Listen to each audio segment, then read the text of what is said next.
Hello everyone, आज हम इस वीडियो में थर्मोडायनेमिक्स वाला चैप्टर है उसके बारे में स्टडी करेंगे। तो सबसे पहले thermodynamics. Thermo means heat and dynamic मतलब इन मोशन, यानी कि जो हीट है वो मोशन में होगी। तो जो सिस्टम एंड सराउंडिंग के बीच में जो हीट का एक्सचेंज होगा उसको हम थर्मोडायनेमिक्स में स्टडी करते हैं। जो थर्मोडायनेमिक्स है आपकी वो एक फिजिक्स की ब्रांच है जिसमें हम रिलेशनशिप पढ़ते हैं heat, work, temperature and energy के बारे में। थर्मोडायनेमिक्स हमें ये बताती है कि जो एनर्जी का चेंज होता है डिफरेंट सिस्टम के बीच में वो कैसे होता है। ठीक है, तो एक आता है आपके पास केमिकल एनर्जी, जैसे हमें पता है ये मीथेन है, कुकिंग गैस है, कोयल है। जो हमारा गैस का सिलेंडर होता है उसमें हमारे पास ब्यूटेन गैस होती है। और फिर हम जैसे गाड़ी है या फिर बाइक है उसमें हम पेट्रोल या फिर डीजल डलवाते हैं इंजन में। तो वो क्या है, वो सब क्या है, वो ऑर्गेनिक कंपाउंड है। उनके अंदर कौन सी एनर्जी है, केमिकल एनर्जी स्टोर है।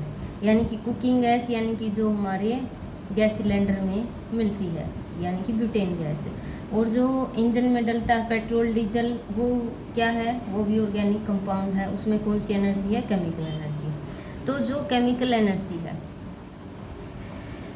जब हम इनका कंबशन करते हैं यानी कि मीथेन गैस का कंबशन होता है या फिर कोई भी कुकिंग गैस, जैसे वो गैस सिलेंडर में हमारे पास ब्यूटेन है, तो जब इनका कंबशन होता है यानी कि जब ये ऑक्सीजन के साथ कंबाइन करेंगे तो इन मॉलिक्यूल्स के अंदर जो केमिकल एनर्जी वो किस फॉर्म में कन्वर्ट हो जाती है, वो हीट की फॉर्म में। यानी कि जब ये केमिकल रिएक्शन होती है, कोई भी ऑर्गेनिक कंपाउंड है केमिकल रिएक्शन करेगा तो उसमें जो केमिकल एनर्जी स्टोर है वो आपकी हीट में कन्वर्ट हो जाती है।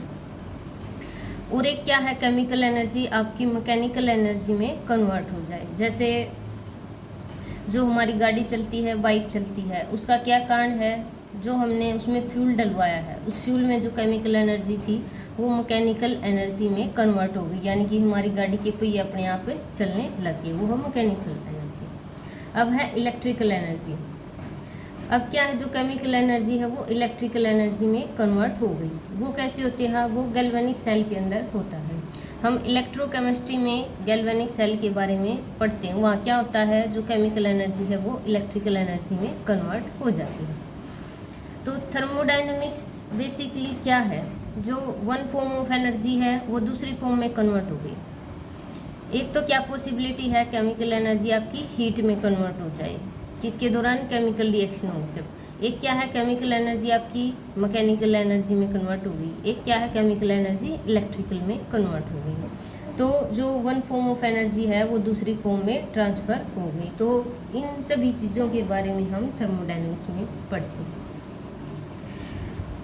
Thermodynamics deals with macroscopic system, यानी कि ऐसा सिस्टम जिसमें बहुत सारे मॉलिक्यूल हैं। तो थर्मोडायनेमिक्स मैक्रोस्कोपिक सिस्टम की बात करता है। Based on initial and final state of a system undergoing the change, यानी कि बस ये इनिशियल और फाइनल स्टेट के बारे में बात करता है। उसमें चेंज कैसे हुआ, कितनी स्पीड से हुआ, वो बात नहीं करता। इसको सिर्फ इनिशियल एंड फाइनल स्टेट से मतलब है। जैसे हमने चाय बनाई, चाय को हमने कप में छान लिया, ठीक है।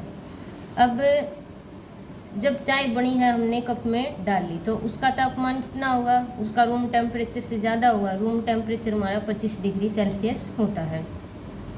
तो जब हमने चाय बनाई, ठीक है, चाय बनते ही हमने कप में डाल लिया, तब हम उस चाय का टेम्परेचर चेक करेंगे। मान लो वो हमारा 70 डिग्री सेल्सियस मिला, ठीक है। चाय बनते ही चाय का टेम्परेचर मिला 70 डिग्री सेल्सियस।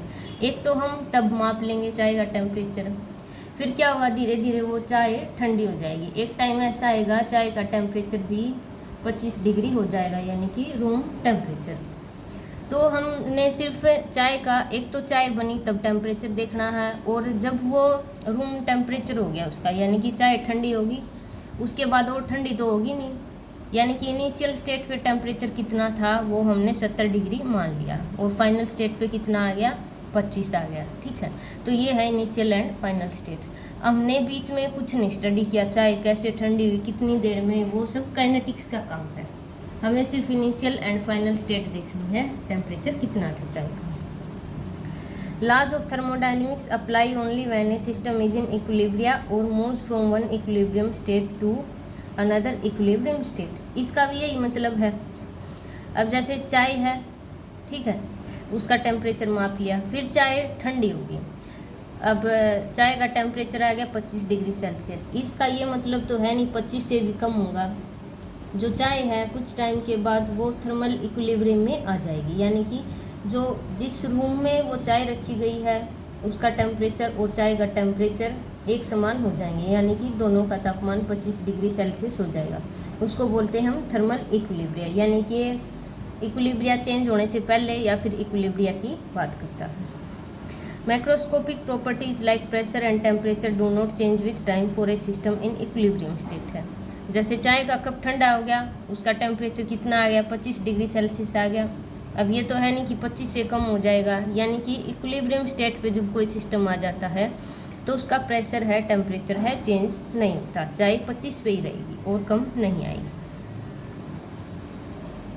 इसी तरह प्रेशर है, टेम्परेचर है, वॉल्यूम है, ये सब हम इक्विलिब्रियम स्टेट पे मापते हैं, ठीक है। अब है द सिस्टम एंड सराउंडिंग। अब सिस्टम क्या है? सिस्टम यूनिवर्स का वो पार्ट है जिसको हम ऑब्जर्व करते हैं, यानी कि वो चाय का कप हमारे लिए सिस्टम है और बाकी जो रूम है वो हमारे लिए सराउंडिंग का काम करेगा।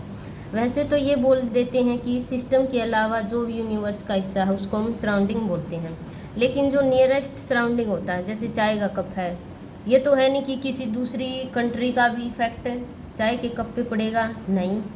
चाय के कप के लिए सराउंडिंग का काम कौन करेगा? वो रूम काम करेगा। जिस रूम में चाय रखी गई है वो रूम चाय के लिए सराउंडिंग का काम करेगा। और जो हमारा चाय का कप है, यानी कि चाय का कप है, उसका हम टेम्परेचर माप रहे हैं, उसका ही जो भी मेजर करेंगे उस कप का ही मेजर करेंगे, ठीक है, तो वो हमारे लिए सिस्टम का काम करेगा। तो ये डिफरेंस होता है। तो हम लिख देते हैं सिस्टम प्लस सराउंडिंग को यूनिवर्स मान लेते हैं। ये नहीं है कि सिस्टम को छोड़कर जो भी मतलब अर्थ पे जितना भी स्पेस बच गया उस सब को सराउंडिंग में कंसीडर नहीं करना, जो उसका नियरेस्ट स्पेस है उसको सराउंडिंग में कंसीडर करेंगे। अब देखो जैसे ये बीकर है, बीकर तो सिस्टम में है और ये जिस रूम में रखा है उसने सराउंडिंग का काम किया। जो सिस्टम और सराउंडिंग के बीच में कुछ बाउंड्री होगी, यानी कि जो उनको अलग करेगा, सिस्टम एंड सराउंडिंग को कौन अलग कर रहा है? ये वॉल अलग करेगी, इसको हम वॉल या फिर बाउंड्री बोलते हैं। अब है type of system, open system, close system and isolated system. Open system ऐसा होता है जिसमें exchange of energy and matter होता है बिटवीन सिस्टम एंड सराउंडिंग। अब जैसे चाय का कप है, ऊपर से खुला है, ठीक है, अब उसमें एक्सचेंज ऑफ एनर्जी भी हो रहा है। एक्सचेंज ऑफ एनर्जी क्या हो रहा है? पहले चाय गर्म थी, उसकी जो थर्मल एनर्जी थी वो ज़्यादा थी, कुछ टाइम के बाद जो चाय है ठंडी होगी। क्या मतलब है? जो थर्मल एनर्जी थी चाय की वो डिक्रीज हो गई, यानी कि एक्सचेंज ऑफ एनर्जी हो गया। अब है मैटर। अब इनिशियली चाय का कप आप आधा मान लो, तो उसमें आधा मतलब और चाय और डाल सकते हैं, यानी कि उसमें हमने और मैटर और डाल दिया। तो ओपन सिस्टम ऐसा होता है जिसमें exchange of energy and matter possible होता है बिटवीन सिस्टम एंड सराउंडिंग, ठीक है। तो इसका क्या एग्जांपल है? Presence of reactant in an open beaker. Open beaker यानी कि ऊपर से हमने उसका ढक्कन खुला है, उसमें और मैटर डाल सकते हैं, ठीक है। जो हमारा एनिमल एंड प्लांट, जैसे कि हम हैं, एनिमल में काउंट होते हैं और प्लांट है, हमारा कौन सा सिस्टम है? हमारा भी ओपन सिस्टम होता है। हमारा भी जो बॉडी टेम्परेचर है कभी डिक्रीज होता है, कभी इंक्रीज होता है। और मैटर, एक्सचेंज ऑफ मैटर क्या है? देखो डेली खाना खाते हैं और वेस्ट मटेरियल भी निकलता है, तो वो क्या है? Exchange of matter. तो जो एनिमल एंड प्लांट सिस्टम है वो अपना ओपन सिस्टम में आता है। अब है close system, exchange of energy only, यानी कि अब हमने ऊपर से जो बीकर है वो बंद कर दिया है, अब उसमें और मैटर नहीं डाल सकते, सिर्फ एनर्जी का एक्सचेंज होगा। तो presence of reactant in a closed vessel made of conducting material, यानी कि अब जो बीकर है, ये देखो ये बीकर बनाया है मैंने और ये आपका सराउंडिंग है। अब मैंने क्या लिखा है? एरो के ऊपर लिखा है ई, यानी कि सिर्फ एनर्जी का एक्सचेंज हुआ। अब ये जो वाल हैं बीकर की ऐसी होनी चाहिए कि इनसे एनर्जी का एक्सचेंज हो सके, यानी कि हीट का जो ट्रांसफ़र हो सके। तो जो ये इस टाइप की वाल होती हैं जिनसे एनर्जी का ट्रांसफ़र हो जाता है, उनको हम बोलते हैं थर्मली कंडक्टिंग वाल, और जिस मटेरियल से बनती है उसको बोलते हैं थर्मली कंडक्टिंग मटेरियल। तो ये जो बीकर की वाल है ये कॉपर या फिर स्टील की बनी हो सकती हैं। इसी तरह इसमें था, देखो इस बीकर में क्या है, एरो के ऊपर, एक के ऊपर तो ई है, एक के ऊपर एम है, यानी कि ये ऊपर से खुला है, इसमें और मैटर डाल सकते हैं, यानी कि इसमें पानी डालना है, चाय डालना है, जो भी है। और ई का मतलब है ये जो वाल हैं इस बीकर की, ये क्या है, थर्मली कंडक्टिंग, यानी कि हीट का जो ट्रांसफ़र है वो आसानी से हो सकता है। और तीसरा टाइप का सिस्टम है आइसोलेटेड सिस्टम। इसमें क्या है, no exchange of matter and energy between system and surrounding, यानी कि देखो ये बीकर है, अब क्या ये ऊपर से भी बंद हो गया तो कोई मैटर नहीं डल सकता। अब इसकी जो वाल ऐसी हैं कि इसमें से हीट ट्रांसफ़र नहीं हुआ, न तो हीट अंदर से बाहर जाएगी और न बाहर से अंदर आएगी। तो इस टाइप की जो वाल होती हैं उनको बोलते हैं थर्मली इंसुलेटिंग वाल, या फिर इस टाइप का जो सिस्टम होता है उसको बोलते हैं एडियाबैटिक सिस्टम। ठीक है, थर्मली इंसुलेटिंग वाल का मतलब है हीट का कोई एक्सचेंज नहीं होगा। इस टाइप का जो सिस्टम होता है उसको हम एडियाबैटिक सिस्टम के अंदर स्टडी करते हैं, यानी कि जो ट्रांसफ़र ऑफ हीट है वो जीरो होगा। तो हमारी जो थर्मस फ्लास्क है, अब क्या हमारे पास चाय डालने के लिए थर्मस आती है, उसमें चाय क्यों डालते हैं, ताकि चाय गर्म उसमें ज़्यादा देर तक, मतलब ज़्यादा देर तक गर्म रह जाए, इसीलिए थर्मस फ्लास्क आए हैं। जो थर्मस फ्लास्क की वाल है वो किस टाइप की है, वो इंसुलेटेड टाइप की है, यानी कि वो चाय इसीलिए ज़्यादा देर तक गर्म रहती है कि उसमें से हीट का जो एक्सचेंज है वो नहीं होता। और इसी तरह हमारे पास वाटर बोतल आती हैं, जैसे कैंपर आते हैं, उसमें भी क्या होता है, हम ठंडा पानी डालते हैं, वो ज़्यादा देर तक ठंडा ही रहता है क्योंकि उसमें जो हीट लॉस है वो नहीं होता। तो ये थे हमारे पास टाइप ऑफ सिस्टम, यहाँ से वही क्वेश्चन भी आता है। अब है the state of the system, यानी कि किसी भी कोई भी सिस्टम हो वो किस स्टेट में, स्टेट का क्या मतलब है, उसका प्रेशर कितना है, वॉल्यूम कितनी है, टेम्परेचर कितना है, नंबर ऑफ मोल्स कितने हैं। तो यही सब आता है स्टेट ऑफ सिस्टम। किससे डिफाइन करते हैं हम, प्रेशर, वॉल्यूम, टेम्परेचर, अमाउंट,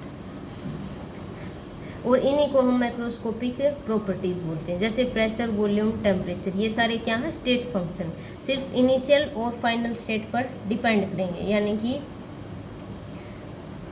जैसे चाय का कप लिया था, एक बार तो चाय बनी तब टेम्परेचर माप लिया, और एक जब वो रूम के साथ थर्मल इक्विलिब्रियम में आ गई, यानी कि जब वो और ठंडी नहीं हुई, तो तापमान एक बार तो हमने शुरू में मापा, एक बार लास्ट में मापा। तो ये मतलब है ये स्टेट फंक्शन का, स्टेट पे डिपेंड करेंगे सिर्फ ये। Internal energy as a state function, ठीक है। अब इंटरनल एनर्जी क्या है, किसी भी सिस्टम की जो टोटल एनर्जी है उसको बोलते हैं इंटरनल एनर्जी, और sum of all the energy such as mechanical, chemical, electrical, rotational, vibrational. तो देखो अब क्या है, हमने एक बीकर में वाटर ले लिया, अब वाटर मॉलिक्यूल के पास थर्मल एनर्जी भी है, रोटेशनल भी है, वाइब्रेशनल भी है, जितनी भी टाइप की एनर्जी होती है उन सब का सम कर दोगे तो आपकी इंटरनल एनर्जी निकल के आती है, उसको हम यू से रिप्रेजेंट कर सकते हैं। अब इंटरनल एनर्जी को हम 3 तरीके से चेंज कर सकते हैं। एक तो क्या है, उसमें से हीट या तो सिस्टम को दे दें या फिर निकाल लें, या फिर क्या है उस सिस्टम पर हम वर्क कर दें या फिर उससे वर्क करवा लें, या फिर हम उसमें और मैटर डाल दें। तो हम यूजुअली केमिस्ट्री में क्या करते हैं, हम और मैटर, जितना भी मैटर लेना होता है वो शुरू में ही लेते हैं। तो ये वाला कंसेप्ट हम नहीं पढ़ते, क्योंकि हम जितनी भी रिएक्शन करवाते हैं वो सारी क्लोज्ड वेसल में करवाते हैं।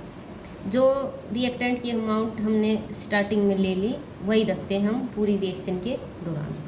तो जो इंटरनल एनर्जी है उसको हम 2 तरीके से चेंज करवा सकते हैं, एक तो हीट से, एक वर्क से। तो हम 1 बाय 1 देखेंगे। अब हम इस टॉपिक के अंदर क्या पढ़ने वाले हैं कि इंटरनल एनर्जी स्टेट फंक्शन कैसे है। स्टेट फंक्शन का मतलब है, एक तो हम इसकी जो टेम्परेचर मेजरमेंट है वो पहले करेंगे और एक बाद में करेंगे, बीच में हमें कोई लेना देना नहीं है। अब हम सबसे पहले इस पे वर्क यानी कि वर्क करवाते हैं। हम work done on the system, इससे करवा भी सकते हैं, इस पर कर भी सकते हैं, यानी कि इंटरनल एनर्जी कैसे चेंज होगी। अब जैसे हमने ये ले लिया एक बीकर, ठीक है, या फिर थर्मस फ्लास्क ले लो, या इंसुलेटेड बीकर। कैसा बीकर है? इंसुलेटेड बीकर, यानी कि इसमें से हीट का एक्सचेंज नहीं हुआ, ठीक है, ऊपर से भी बंद है, यानी कि इसमें हम और मैटर नहीं डालेंगे। अब क्या किया हमने, इसमें हमने ले रखा वाटर, वाटर की अमाउंट फिक्स कर दी, यानी कि जो मैटर है वो फिक्स हो गया। और इसकी वाल कैसी है? इंसुलेटेड बीकर, यानी कि कोई हीट का एक्सचेंज नहीं हुआ। अब हम इस पे हमने मैकेनिकल वर्क करवाया। मैकेनिकल वर्क का क्या मतलब है? Bye rotating A set of small pedals. जैसे हम शेक बनाते हैं, शेक बनाते वक्त क्या घुमाते हैं? ब्लेंडर, यानी कि एक प्रकार के नीचे वो मोटर सी घूमती है और उसके नीचे वो एक फूल सा लगा रहता है। ब्लेंडर में भी जैसे वो नीचे 3-4 ब्लेड से होते हैं ना, अगर उसको हम इसके अंदर घुमा देते हैं। अब कितना मैकेनिकल वर्क किया? अब हमने 1 किलो जूल मैकेनिकल वर्क किया, यानी कि वो जो ब्लेंडर है हमने इतनी देर तक घुमाया कि जो हमारा वर्क है वो 1 किलो जूल के बराबर हो जाए, उसको बोलते हैं मैकेनिकल वर्क। तो इसका इनिशियली जो टेम्परेचर था वो TA था और इंटरनल एनर्जी UA थी। तो हमने मैकेनिकल वर्क 1 किलो जूल करवाया और इसका फिर तापमान मापा, इसका जो टेम्परेचर था वो मिला TB, इंटरनल एनर्जी UB, और जो TB था वो TA से ज़्यादा था। इसी तरह जो इंटरनल एनर्जी थी वो भी UA से ज़्यादा थी। तो जो चेंज इन इंटरनल एनर्जी आया वो किसके बराबर आया? इन दोनों का डिफरेंस लेंगे UB और UA का, वो किसके बराबर आया? वो इस वर्क के बराबर आया, W एडियाबैटिक। एडियाबैटिक का क्या मतलब है? यहाँ कोई हीट का एक्सचेंज नहीं हुआ। तो ऐसी प्रोसेस जिसमें हीट का एक्सचेंज 0 हो उसको एडियाबैटिक बोलते हैं। और जो वर्क है वो किस प्रकार का वर्क हो गया? W adiabatic. अब हमने दूसरा बीकर लिया, उसमें भी हमने सेम अमाउंट ऑफ वाटर डाला। अब उसमें करवाया हमने इलेक्ट्रिकल वर्क, यानी कि उसमें हमने इमर्जन रोड, जो हम गर्म पानी करने के लिए इलेक्ट्रिक रोड डलाते हैं, उससे हमने इस पे मतलब सिस्टम पे वर्क करवाया। वो वर्क भी कितना था? 1 किलो जूल। देखो वर्क क्या है, दोनों जगह सेम है, डिफरेंस क्या है? यहाँ मैकेनिकल वर्क है, यहाँ इलेक्ट्रिकल वर्क है। 1 किलो जूल करवाया, टेम्परेचर पहले TA था, इंटरनल एनर्जी UA थी, बाद में टेम्परेचर TB और इंटरनल एनर्जी UB। इसी तरह पाया TB was greater than TA and UB was greater than UA, और जो डिफरेंस आया इंटरनल एनर्जी का वो किसके बराबर आया? W एडियाबैटिक में। तो दोनों केस में ये मिला कि जो चेंज इन इंटरनल एनर्जी है वो सेम है, पर हमने दोनों पर अलग अलग वर्क हुआ है। देखो अमाउंट ऑफ वर्क क्या थी? दोनों जगह सेम थी, लेकिन जो वर्क का तरीका था वो अलग था, लेकिन लास्ट में जो चेंज आया है वो सेम आया है। यानी कि जो इंटरनल एनर्जी किस पर डिपेंड करी? इनिशियल स्टेट पर और फाइनल स्टेट पर। अब चाहे हमने इस पर मैकेनिकल वर्क करवाया चाहे इलेक्ट्रिकल वर्क, तो इसीलिए कहते हैं कि जो इंटरनल एनर्जी वो क्या है? स्टेट फंक्शन, यानी कि इनिशियल एंड फाइनल स्टेट पे डिपेंड करें। अब ये तो क्या है, हमने सिस्टम पर वर्क करवाया और इसका इंटरनल एनर्जी चेंज हो गई। और अब एक दूसरा तरीका क्या था कि हम इसको हीट प्रदान कर दें या फिर इससे हीट ले लें इस बीकर से, तो भी हमारी इंटरनल एनर्जी चेंज होगी। अब हम दूसरे मेथड से इसकी इंटरनल एनर्जी चेक करते हैं, यानी कि हीट वाले से। मैटर वाला हमें नहीं पढ़ना, क्योंकि हम क्लोज्ड वेसल की बात करते हैं, जितना मैटर पहले ले लिया उतना ही बाद में रहेगा।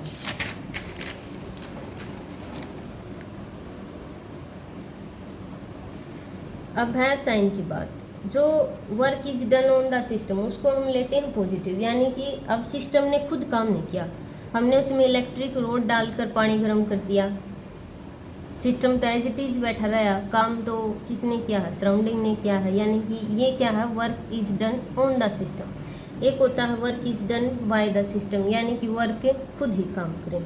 तो जो साइन कन्वेंशन होती है, work is done on the system के लिए पॉजिटिव साइन आता है, बाय सिस्टम के लिए नेगेटिव। ये आपको ध्यान रखना, ये न्यूमेरिकल में काम आएगा। अब है हीट।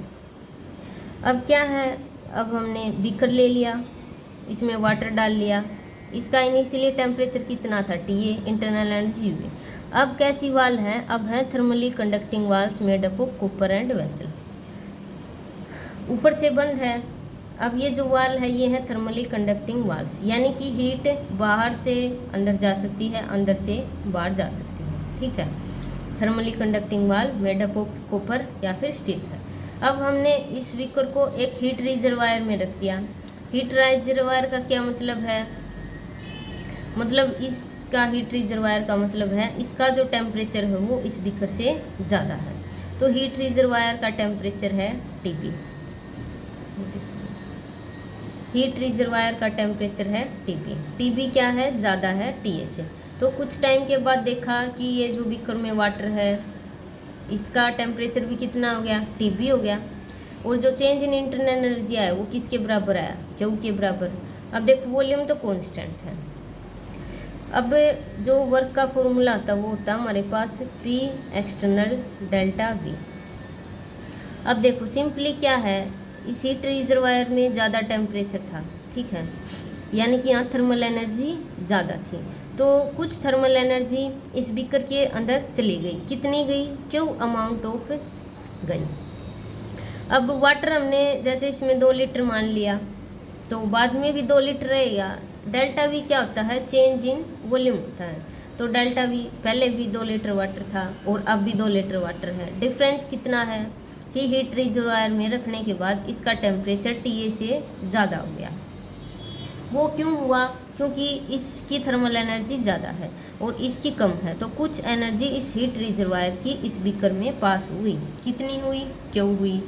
अब थर्मल एनर्जी इसकी बढ़ गई यानी कि इंटरनल एनर्जी बढ़ गई। तो डेल्टा यू किसके बराबर आया? क्यू के बराबर। अब वॉल्यूम कांस्टेंट है तो अपने पास डब्ल्यू यहाँ हो गया 0। तो यानी कि अब अगर सिस्टम के अंदर एनर्जी जाती है तो हम क्यू के आगे लगाते हैं पॉजिटिव साइन। अगर एनर्जी सिस्टम से बाहर जाती है तो क्यू के आगे लगाते हैं नेगेटिव साइन। तो ये साइन का भी आपको खास ध्यान रखना है। अब हमने इंटरनल एनर्जी चेंज करी सिस्टम की। एक तो क्या करवाया हमने? पहले तो वर्क करवाया सिस्टम पे, उससे होगी।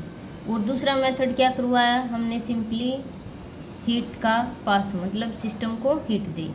और ये जो ट्रांसफ़र ऑफ एनर्जी होता है ये टेम्परेचर डिफरेंस के कारण होता है। अगर हम ये मान लें अगर इसका भी टेम्परेचर और इसका भी टेम्परेचर सेम होता तो हमारे पास क्यू की वैल्यू आती 0। तो जो सिस्टम एंड सराउंडिंग के बीच में जो हीट का एक्सचेंज होता है वो टेम्परेचर डिफरेंस के कारण होता है। अगर दोनों का टेम्परेचर सेम है तो कोई एक्सचेंज नहीं होता। तो मतलब हीट क्या है? तो हीट की डेफिनेशन आती है, हीट वो फॉर्म ऑफ एनर्जी है जिसका एक्सचेंज टेम्परेचर डिफरेंस के कारण होता है। ठीक है, तो जिस भी साइड का टेम्परेचर ज़्यादा उसकी थर्मल एनर्जी ज़्यादा, यानी कि वहाँ से एनर्जी मूव करेगी और दूसरी जगह जाएगी जहाँ थर्मल एनर्जी कम होगी। तो फिर हमने ये देखा कि इंटरनल एनर्जी सिर्फ स्टेट पर डिपेंड करी कि पहले स्टेट क्या थी और बाद में क्या थी। तो हमारे पास यहाँ से एक इक्वेशन आ गई। तो जो चेंज इन इंटरनल एनर्जी है वो किस तरीके से हो सकता है? या तो हम हीट का एक्सचेंज करवा दें या फिर वर्क करवा दें। तो ये जो इक्वेशन है ये है हमारी फर्स्ट लॉ ऑफ थर्मोडायनेमिक्स। तो पूछ लेता है कि फर्स्ट लॉ ऑफ थर्मोडायनेमिक्स क्या है? ये तो है mathematical statement of first law of thermodynamics. अब ये लाइन पढ़ो, if there is no transfer of energy as heat और एज वर्क, यानी कि आइसोलेटेड सिस्टम। आइसोलेटेड सिस्टम मैंने क्या बताया था? उसमें कोई तो हीट का एक्सचेंज नहीं होगा, ना उस पर हम किसी प्रकार का वर्क करेंगे, ना उसमें हम कोई और मैटर डालेंगे, तो उसकी एनर्जी क्या रहेगी? सेम रहेगी। तो यही लिख रखा अगली लाइन में, the energy of an isolated system is constant. देखो अब क्या ऐसा आइसोलेटेड सिस्टम कौन सा सिस्टम है? न तो उस पर कोई वर्क होगा यानी कि W0, न उसमें कोई हीट का एक्सचेंज होगा यानी कि Q0। अब मैटर का तो मैंने बोल दिया कि क्लोज्ड वेसल के अंदर हम रिएक्शन करवाते हैं। तो आइसोलेटेड सिस्टम की डेल्टा यू क्या हो जाएगी? यानी कि उसमें उसकी इंटरनल एनर्जी में कोई चेंज नहीं आएगा। डेल्टा यू किसके बराबर? 0। तो ये है फर्स्ट लॉ ऑफ थर्मोडायनेमिक्स। भाई कोई पूछ ले मैथमेटिकल स्टेटमेंट तो आपकी ये। और ये जो आपकी लाइन निकल के आती है, the energy of an isolated system is constant, यानी कि न तो उस सिस्टम पे कोई वर्क होगा, न उसमें कोई हीट का एक्सचेंज होगा, ना कोई उसमें और मैटर डलेगा, तो इंटरनल एनर्जी क्या रहेगी आपकी, कांस्टेंट। इसी को बोलते हैं हम law of conservation of energy. और वैसे भी एनर्जी ये तो है नहीं कि यूनिवर्स की बढ़ती है, बस ये है एनर्जी का एक फॉर्म से दूसरी फॉर्म में कन्वर्ट हो गई। अब जैसे हम पावर प्लांट है, बिजली के पावर प्लांट, उसमें बिजली कैसे बनती है, उसमें हम कोयला बर्न करते हैं, तब हमारे पास इलेक्ट्रिकल एनर्जी बनती है। अब इलेक्ट्रिकल एनर्जी जो हमारे घरों में आती है, हम उसको हम काम में लेते हैं। इलेक्ट्रिकल एनर्जी से जैसे हमारी क्या होता है, फ्रीज भी चलता है और सिस्टम भी चलता है। जैसे इलेक्ट्रिकल एनर्जी का एक अच्छे तरीका है कि हम पानी गर्म करते हैं। पानी गर्म करने में क्या है, वो जो इलेक्ट्रिक रोड आती है उसको स्विच में लगाया, जो इलेक्ट्रिकल एनर्जी आई है वो अब किस में कन्वर्ट हो गई, उसने वाटर की थर्मल एनर्जी बढ़ा दी, यानी कि वाटर का तापमान बढ़ा दिया। देखो कोयला बर्न हुआ, उसमें कौन सी एनर्जी थी, केमिकल एनर्जी, वहाँ से वो किस में कन्वर्ट हुई, इलेक्ट्रिकल में। इलेक्ट्रिकल से उसने पानी का तापमान बढ़ाया, यानी कि थर्मल एनर्जी बढ़ाई। तो जो यूनिवर्स की एनर्जी है वो कांस्टेंट है, सिर्फ एक फॉर्म से दूसरी फॉर्म में कन्वर्ट होती है। तो ये था भाई फर्स्ट लॉ ऑफ थर्मोडायनेमिक्स। अब है ये क्वेश्चन पेपर में आता है, वही बहुत इंपॉर्टेंट है। देखो, express the change in delta U of a system and, no heat is absorbed by the system. देखो नो हीट का क्या मतलब है, क्यू की वैल्यू अपने पास 0, but work is done on the system. Work is done on the system का क्या मतलब है, डब्लू क्या है हमारे पास, पॉजिटिव। इसलिए बोलती हूँ मैं क्यू की वैल्यू कब पॉजिटिव होगी, कब नेगेटिव। इसी तरह डब्लू कब पॉजिटिव होगा, डब्लू कब नेगेटिव होगा। तो ये ध्यान रखना है। जब work done on the system है तो हम लेंगे पॉजिटिव वैल्यू, अगर वर्क डन बाय गैस है या फिर बाय सिस्टम है तो वो होता है positive. What type of wall does the system have. अब ये पूछ ली कि कैसी वाल है। देखो हीट का एक्सचेंज हुआ है तो कौन सी वाल होती हैं, थर्मली कंडक्टिंग वाल। देखो क्वेश्चन मैंने इसीलिए लिया कि आपको कंसेप्ट क्लियर हो जाए। तो थर्मली कंडक्टिंग वाल है। अब डेल्टा यू में, अब देखो चेंज इन डेल्टा यू क्या आएगा, डेल्टा यू क्या होता है हमारे पास, क्यू प्लस डब्ल्यू। अब क्यू की वैल्यू तो 0 है और डब्ल्यू की वैल्यू पॉजिटिव है, तो डेल्टा यू किसके बराबर आएगा, प्लस डब्ल्यू। तो हमारी जो इंटरनल एनर्जी है, डेल्टा यू प्लस आया है, इसका क्या मतलब है, सिस्टम की जो इंटरनल एनर्जी है वो इंक्रीज हुई है। अगर डेल्टा यू नेगेटिव आता तो इंटरनल एनर्जी डिक्रीज होती है। अब है second, no work is done on the system. No work is done on the system, ठीक है, डब्ल्यू क्या है 0, but Q amount of heat is taken out from the system, यानी कि सिस्टम से अब हमने एनर्जी ले ली है। क्यू की वैल्यू क्या है, नेगेटिव, ठीक है। And given to the surrounding, what type of wall does the system have.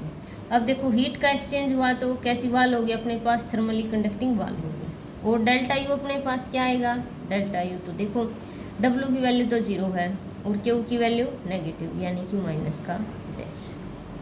अब देखो डेल्टा यू नेगेटिव का क्या मतलब आया है, जो सिस्टम की एनर्जी है वो डिक्रीज होगी, क्योंकि इस बार क्या है, सिस्टम से जो एनर्जी है वो बाहर निकली है और सराउंडिंग को दे दी गई, तो इंटरनल एनर्जी डिक्रीज हो गई। अब है third question, W amount of work is done by system. Work is done by system, तो डब्ल्यू क्या है हमारे पास, negative. And Q amount of heat is supplied to the system, यानी कि क्यू क्या है, positive. What type of system would it be, कैसा सिस्टम होगा। अब सिस्टम हमारे पास इसमें होगा क्लोज्ड सिस्टम, ठीक है। सिस्टम पूछा मैंने, 3 सिस्टम बताए थे, एक तो ओपन सिस्टम, एक क्लोज है और एक क्या है, आइसोलेटेड। आइसोलेटेड का तो क्या है, कोई तो हीट का एक्सचेंज होगा ना, उस पर वर्क करेंगे हम, तो वो हो गया आइसोलेटेड। अब क्या है, यहाँ हीट का एक्सचेंज हुआ है, ठीक है, हीट का एक्सचेंज हुआ है और इसने मैटर की बात नहीं करी। हम यूजुअली क्लोज्ड वेसल लेते हैं, तो हमारे पास ये क्लोज सिस्टम है जिसमें एनर्जी का ट्रांसफर हुआ है। अब जो हमारे पास वर्क होता है, वर्क भी एक टाइप की एनर्जी है, ठीक है, तो ये है क्लोज सिस्टम।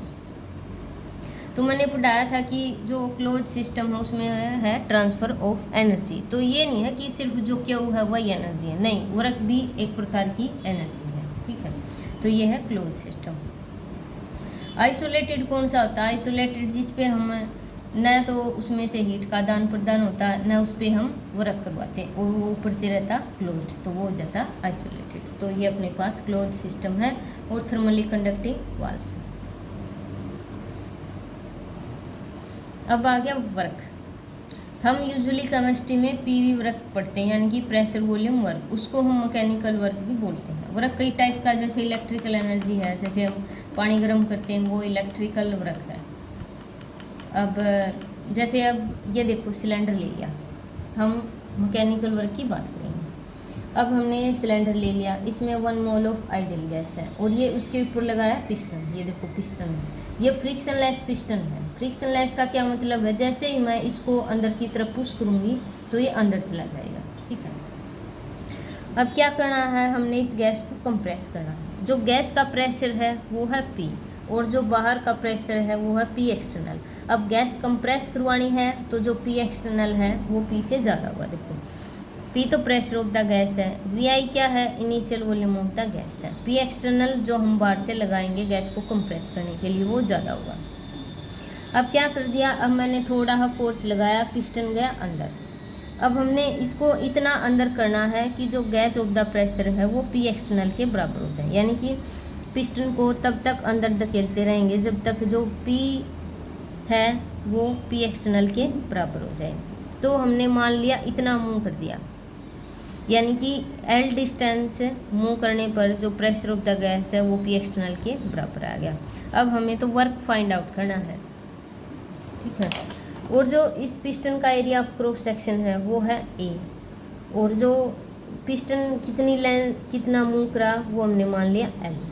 तो जो वॉल्यूम होता है, वॉल्यूम हमारे पास क्या होता है, area of cross section into L।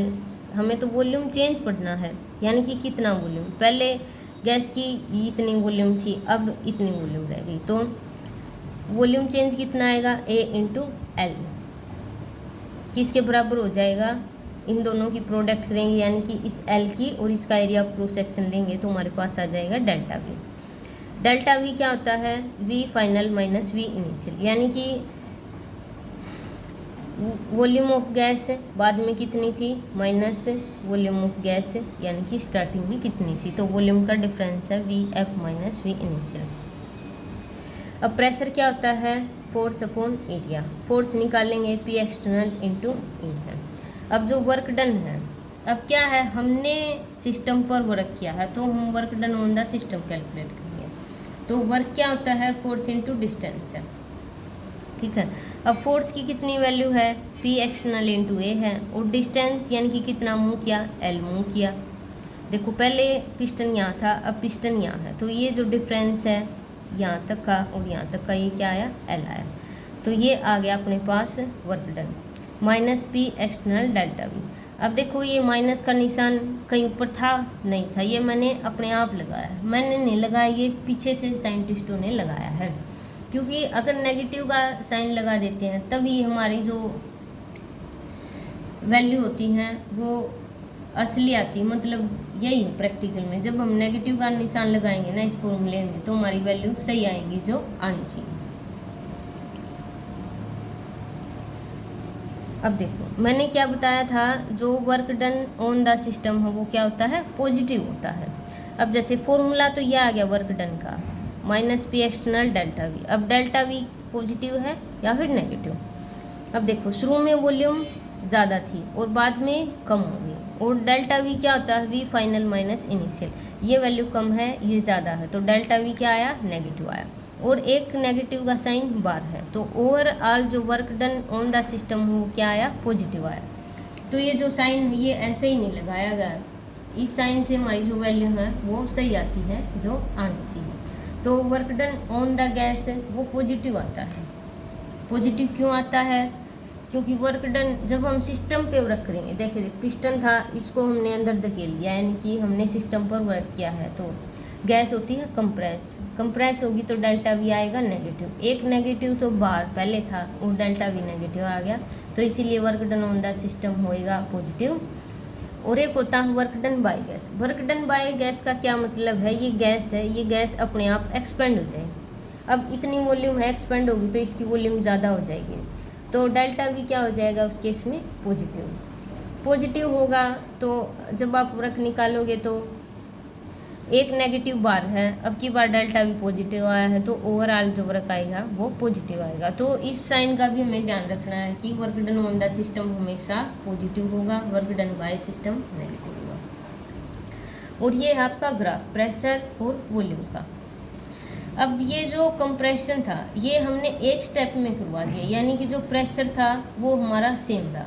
मान लो हमने ये 5 एटमॉस्फेरिक प्रेशर लिया तो ये मतलब पूरी प्रोसेस के दौरान प्रेशर 5 एटमॉस्फेरिक ही रहा, यानी कि कांस्टेंट प्रेशर। जब हम किसी रिएक्शन को एक स्टेप के अंदर करवा दें और जो प्रेशर है वो कांस्टेंट रहे तो उसको हम बोलते हैं इरिवर्सिबल प्रोसेस, यानी कि कांस्टेंट प्रेशर पे किसी गैस का कंप्रेशन करवाएं या फिर एक्सपेंशन, तो उस केस में कांस्टेंट प्रेशर होता है और उसको इरिवर्सिबल प्रोसेस के अंदर हम स्टडी करते हैं। तो देखो प्रेशर की वैल्यू, देखो प्रेशर की वैल्यू देखो सेम रही हमारी। यहाँ देखो पीवी ग्राफ है, यहाँ तो वॉल्यूम प्लॉट करते हैं, यहाँ प्रेशर प्लॉट करते हैं। तो शुरू में वॉल्यूम हमारी इतनी थी और फिर गैस कंप्रेस हुई, वॉल्यूम हो गई इतनी, ठीक है। और प्रेशर देखो, प्रेशर शुरू में इतना था और बाद में भी इतना ही रहे, इसको बोलते हैं कांस्टेंट प्रेशर। तो जो हमारा अमाउंट ऑफ वर्क, अब अगर हमें वैल्यू दे दे कि ये पी एक्सटर्नल है और ये डेल्टा वी है तो हम फॉर्मूले से निकाल लेंगे। अगर हमें ग्राफ दे रखा है तो जो ग्राफ से हम कैसे वर्क निकालेंगे, तो जो एरिया अंडर द कर्व आएगा उसको हम बोलते हैं, वो हमारी वर्क की वैल्यू होगी। जैसे इस केस में है ये हमारा वी इनिशियल था और ये फाइनल था और ये पी है, तो ये वाला जो एरिया है ये हमें वर्क की वैल्यू देगा, यानी कि एरिया अंडर द कर्व हमें अमाउंट ऑफ वर्क की वैल्यू देता है। और ये एरिया कैसे निकलेगा, ये लेंथ कितनी आएगी हमारे पास से V initial minus V F into P. अब पी की वैल्यू कौन सी होगी, जो इसके कोरस्पॉन्ड होगी, तो एरिया किसके बराबर आएगा पी एक्सटर्नल डेल्टा वी, और यही हमारा वर्क का फॉर्मूला है। अगर ग्राफ दे रखा है तो हम एरिया कैलकुलेट करेंगे, अगर हमारे पास प्रेशर दे दिया, चेंज इन वॉल्यूम दे दिया तो फॉर्मूले में रखेंगे और हमारे पास वर्क आ जाएगा।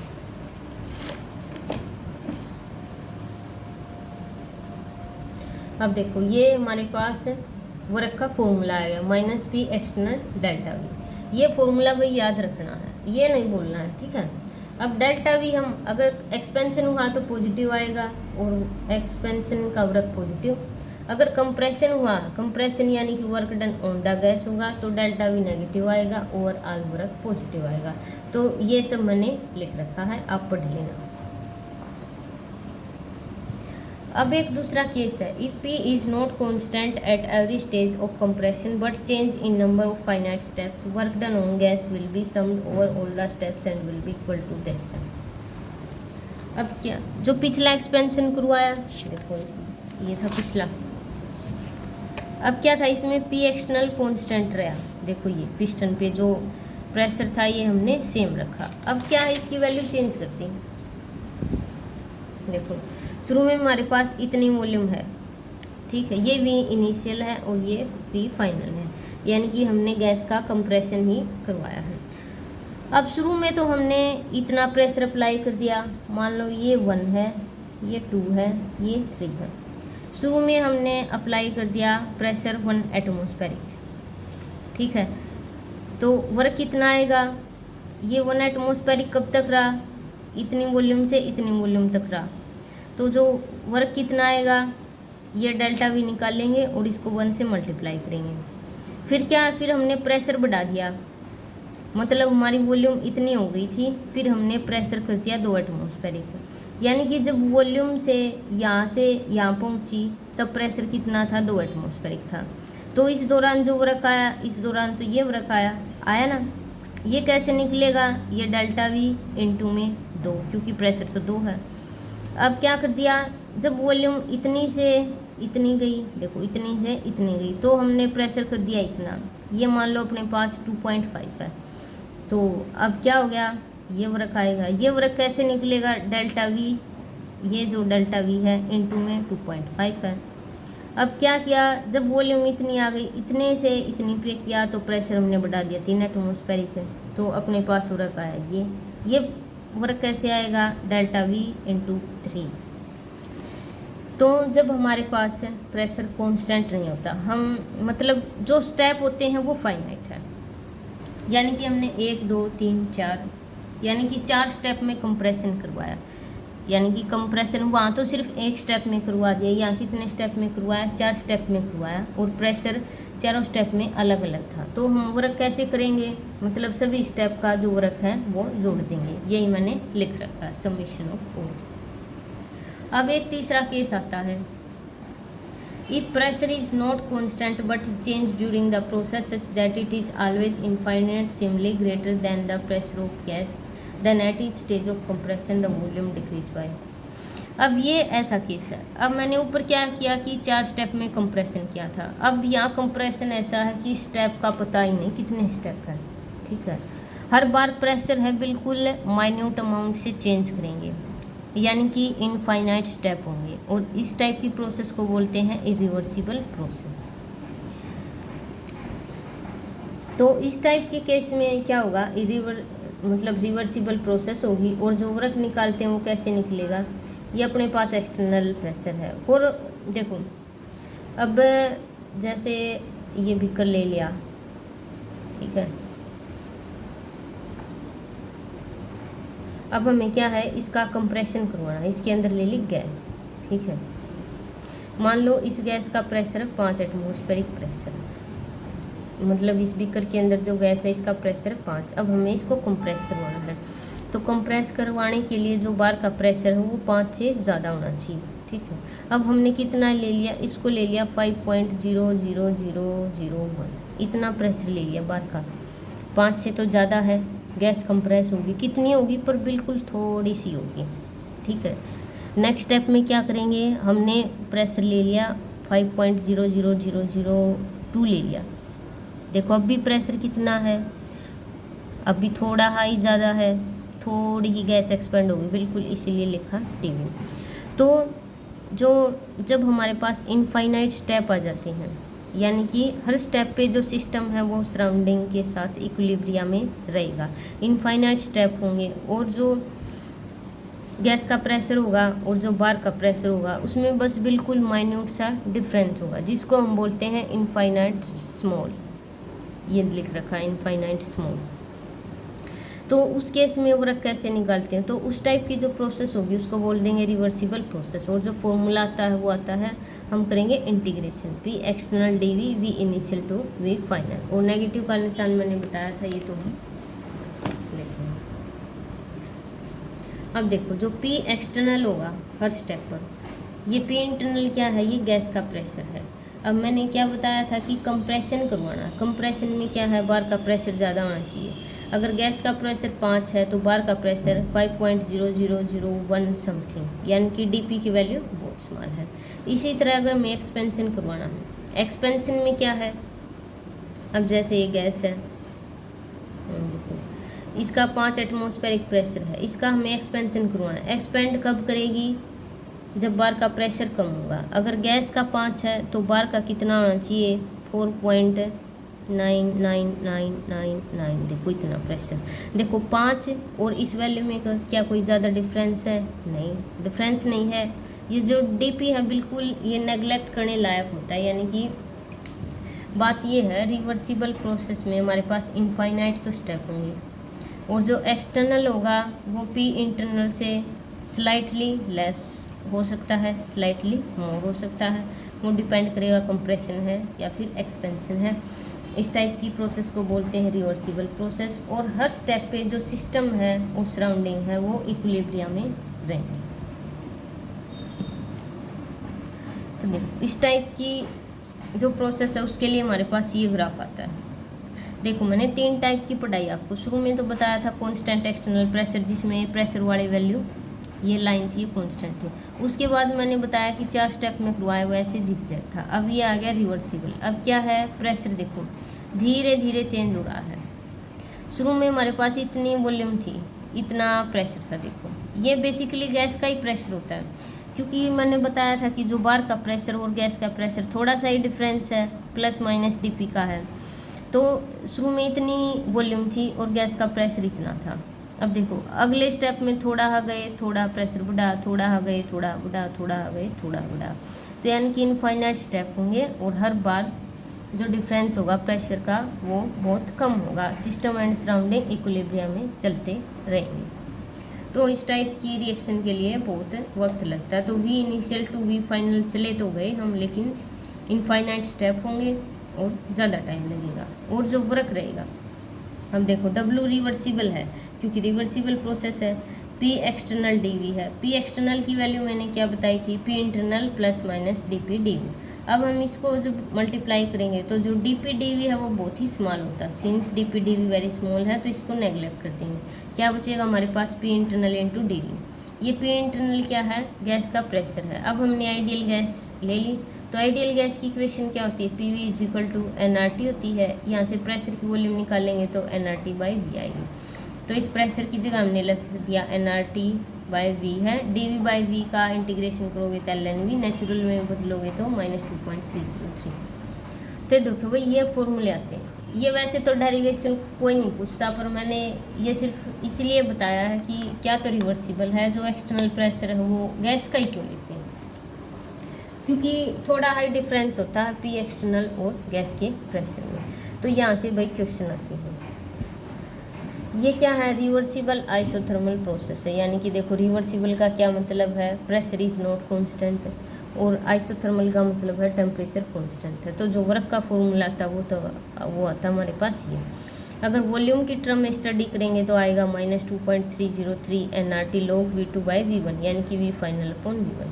अगर हम प्रेशर की टर्म में बात, ये भी गैस का प्रेशर है क्योंकि गैस का प्रेशर तो है ही, जो वॉल्यूम और प्रेशर होते हैं वो इन्वर्सली प्रोपोर्शनल है। इसलिए ऊपर यहाँ वॉल्यूम आई थी तो यहाँ ऊपर यहाँ V2 आया था तो यहाँ P1 आएगा। तो ये दोनों फॉर्मूले भाई ध्यान रखने, यहाँ से न्यूमेरिकल आता है। अब है फ्री एक्सपेंशन। फ्री एक्सपेंशन क्या है, expansion of gas in vacuum. Vacuum के अंदर भाई पी एक्सटर्नल 0 होता है, तो हम किसी भी गैस का एक्सपेंशन करवाएं, चाहे रिवर्सिबल करवाएं चाहे इरिवर्सिबल, पी एक्सटर्नल तो 0 है तो हमारे पास वर्क 0 आता है। भाई यहाँ से डायरेक्ट क्वेश्चन आता है। नेक्स्ट वीडियो में मैं स्टेट के पी वाई की करूँगी तो आप देख लेना। तो फ्री एक्सपेंशन आते ही हमारे पास जो डब्ल्यू है वो 0 हो जाता है। हमें जो मतलब आंख बंद करके निशान लगा देना सिर्फ। अब देखो एक हमारे पास ऐसी प्रोसेस होती है जिसमें वॉल्यूम कांस्टेंट होता है। अगर देखो ये हमारी फर्स्ट लॉ ऑफ थर्मोडायनेमिक्स है, क्यू प्लस डब्ल्यू। डब्ल्यू की वैल्यू हमने कैलकुलेट कर ली minus P external delta V. अगर कोई ऐसी प्रोसेस है जिसमें वॉल्यूम कांस्टेंट है तो वॉल्यूम कांस्टेंट होते ही डब्ल्यू 0, और जो चेंज इन इंटरनल एनर्जी आता है वो सिर्फ किसके बराबर आएगा, हीट के बराबर आएगा। अब है टाइप ऑफ प्रोसेस। एक होती है एडियाबैटिक प्रोसेस। एडियाबैटिक प्रोसेस का क्या मतलब है, थर्मली इंसुलेटिंग वाल है, यानी कि जो हीट का एक्सचेंज होगा वो 0 होगा, क्यू वैल्यू 0। और जो देखो क्यू की वैल्यू 0 आ जाएगी तो डेल्टा यू डब्ल्यू के बराबर आ जाएगा। तो वही रिवर्सिबल एडियाबैटिक प्रोसेस हो, इससे क्वेश्चन नहीं आता। ये मैंने सिर्फ फॉर्मूले वैसे ही लिखे थे कि आपके नोट्स कंप्लीट हो जाए। तो वैसे आपको याद करना तो आप याद कर लो। अगर रिवर्सिबल एडियाबैटिक प्रोसेस है तो उसमें वर्क का फॉर्मूला ये रहता है, ये पीवी की टर्म में है, ये आपका टेम्परेचर की टर्म में है, ठीक है। हाँ आपका इरिवर्सिबल प्रोसेस से आता है भाई, इरिवर्सिबल प्रोसेस के लिए ये फॉर्मूला आता है। एडियाबैटिक इरिवर्सिबल प्रोसेस है तो वर्क का आपका ये फॉर्मूला रहेगा। ये टेम्परेचर की टर्म में है, ये पीवी की टर्म में, यूजुअली पीवी की टर्म में आपका क्वेश्चन आता है। ये फिर मैंने वही बताया था, नेगेटिव है तो एक्सपेंशन का, पॉजिटिव है तो कंप्रेशन का। अब है आइसोथर्मल प्रोसेस, यानी कि आपका टेम्परेचर कांस्टेंट, और जो इंटरनल एनर्जी है वो सिर्फ टेम्परेचर पर डिपेंड करती है। टेम्परेचर कांस्टेंट है तो आपकी इंटरनल एनर्जी सेम रहेगी, यानी कि डेल्टा यू 0। तो क्यू की वैल्यू कैसी आ जाएगी, देखो वो इक्वेशन पहले पढ़ी थी, क्या थी, डेल्टा यू किसके बराबर है, क्यू प्लस डब्ल्यू। अब क्या है, ये 0 है तो क्यू किसके बराबर आ जाएगा, माइनस डब्ल्यू के। तो बस ये रिलेशन है। अब एक होती है आइसोकोरिक प्रोसेस जिसमें वॉल्यूम कांस्टेंट होती है। वॉल्यूम कांस्टेंट यानी कि मैंने पहले बताया है ना कि वॉल्यूम कांस्टेंट तो आपका डब्ल्यू 0, तो तो आपकी ये इक्वेशन है, देखो डब्ल्यू जीरो हो जाएगा तो डेल्टा यू किसके बराबर, क्यू के बराबर, डेल्टा यू क्यू के बराबर। एक होती है आइसोबारिक यानी कि प्रेशर कांस्टेंट रहेगा, ठीक है। तो वही आपके फॉर्मूले आते हैं यहाँ से। एक तो आता है आइसोथर्मल इरिवर्सिबल में क्यू की वैल्यू डब्ल्यू की वैल्यू क्या होगी, और एक आता है आइसोथर्मल इरिवर्सिबल में, ठीक है। ये इरिवर्सिबल है और ये रिवर्सिबल है, और एक आता है एडियाबैटिक इरिवर्सिबल का। तो ये रिलेशन मैंने ऊपर बता दिया आइसोथर्मल इरिवर्सिबल में। आप जब इस इक्वेशन में वैल्यू रखोगे डेल्टा यू जीरो, तो आपका क्यू माइनस डब्ल्यू के बराबर आ जाएगा। अब डब्ल्यू की वैल्यू क्या होता है, minus P external minus minus plus का निशान, यानी कि अगर आइसोथर्मल इरिवर्सिबल प्रोसेस है और हीट चेंज पूछ ले तो आपका ये आएगा। अगर आपका रिवर्सिबल प्रोसेस है और आइसोथर्मल है और हीट चेंज पूछ ले तो आप इस फॉर्मूले से निकालोगे। अब वह यूनिट कन्वर्जन भी बहुत इंपॉर्टेंट है। जो आपका एक एटमॉस्फेरिक लीटर होता है वो 101.325 जूल के बराबर होता है। इसी तरह हमारे पास गैस कांस्टेंट की वॉल्यूम है। अगर सारा डाटा इसमें अगर जूल में बात करें तो आर की वैल्यू होती है 8.314 जूल पर केल्विन पर मोल। ये न्यूमेरिकल पॉइंट से इंपॉर्टेंट है, मैं आपको बताऊंगी कैसे इंपॉर्टेंट है। अगर आपके पास वॉल्यूम तो मीटर क्यूब में दे दे और जो प्रेशर है वो पास्कल में दे दे या फिर न्यूटन मीटर स्क्वायर इनवर्स में दे दे, तो आपकी आर की वैल्यू ये यूज़ करनी है। अगर आपको प्रेशर एटमॉस्फेयर में और वॉल्यूम लीटर में दे दे तो आपको आर की वैल्यू ये यूज़ करनी है। अब आता है न्यूमेरिकल, ये एक्सट्रैक्ट की पी/2 2 litre of an ideal gas at a pressure of 10 atmospheric. देखो क्या है, 2 लीटर है ऑफ एन आइडियल गैस। अभी मैंने लिखी है,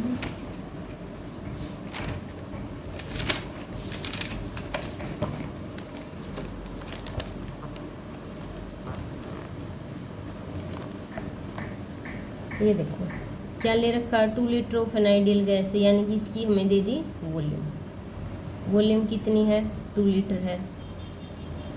at a pressure of 10 atmospheric, जो गैस का प्रेशर है वो कितना है, वो है 10 एटमॉस्फेरिक। देखना है कि कौन सा प्रेशर दे रखा, कौन सा किसका है। एक्सपेंड आइसोथर्मली, यानी कि एक्सपेंड होगी।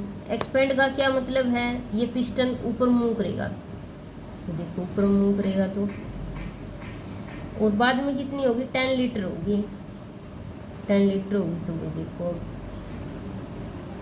ये होगी, ये वॉल्यूम होगी 10 लीटर, ठीक है। ये देखो शुरू में 2 लीटर थी, अब होगी 10 लीटर, ठीक है। प्रेशर शुरू में गैस का था 10, एक्सपेंड हुई है। आइसोथर्मली का क्या मतलब है, टेम्परेचर सेम है तो जो डेल्टा यू की वैल्यू आएगी वो 0 आएगी, ठीक है। अब आगे पढ़ो।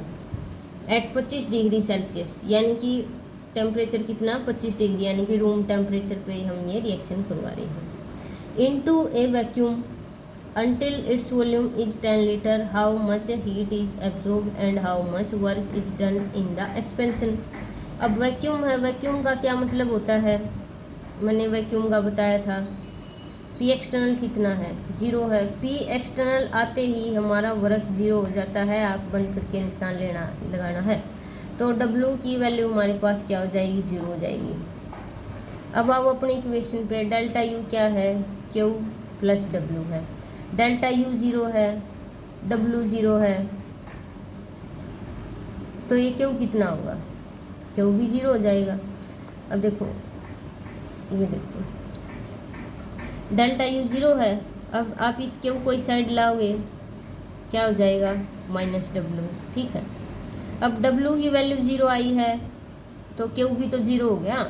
तो इसी ने यही पूछा था कि डब्ल्यू कितना है और क्यू कितना है, तो डब्ल्यू एंड क्यू दोनों की वैल्यू 0 आ गई। तो ये न्यूमेरिकल आता है, बिल्कुल आसान आता है। अब आता है consider the same expansion but this time against a constant external pressure of 1 atmospheric. अब इसमें क्या पढ़ने की बात है, एक तो है constant external pressure. Constant external pressure का मतलब है जो एक्सपेंशन है वो एक स्टेप के अंदर हो गया। प्रोसेस कौन सी है, इरिवर्सिबल प्रोसेस है। और कितना है, बार का प्रेशर है वो है 1 एटमॉस्फेरिक। अब देखो ये अपने पास बीकर है, वॉल्यूम 2 लीटर थी, प्रेशर 10 एटमॉस्फेरिक था। अब ये गैस एक्सपेंड हो गई, बाहर का प्रेशर इसने दे रखा 1 एटमॉस्फेरिक प्रेशर, ठीक है। अब वर्क निकालना, वर्क का क्या फॉर्मूला होता है, -P एक्सटर्नल dV होता है ना। dV की वैल्यू कितनी है, पहले 2 लीटर थी, बाद में 10 हो गई, तो डेल्टा V कितना है 8। P एक्सटर्नल कितना है 1 ATM है, 1 ATM है, ये लीटर में है, नेगेटिव का साइन लगेगा, तो जो वर्क की वैल्यू आ जाएगी वो हमारे पास 8 एटमॉस्फेरिक लीटर और नेगेटिव का निशान। तो ये देखो वर्क भाई नेगेटिव का निशान लगाना भूल गई, लगा लेना आप। अब क्या है, गैस एक्सपेंड हुई है, इसने खुद काम किया है, यानी कि वर्क डन बाय सिस्टम है, तो वो क्या आएगा नेगेटिव आएगा। तो ये देखना कि कौन सी प्रोसेस देगी। जैसे कांस्टेंट एक्सटर्नल प्रेशर मैंने बताया था, कांस्टेंट का क्या मतलब है, इरिवर्सिबल प्रोसेस है, एक स्टेप में हो गया। अब देखो third, consider the same expansion for 1 mole of an ideal gas conducting reversibly. अब देखो रिवर्सिबली है तो कौन सा फॉर्मूला लगेगा,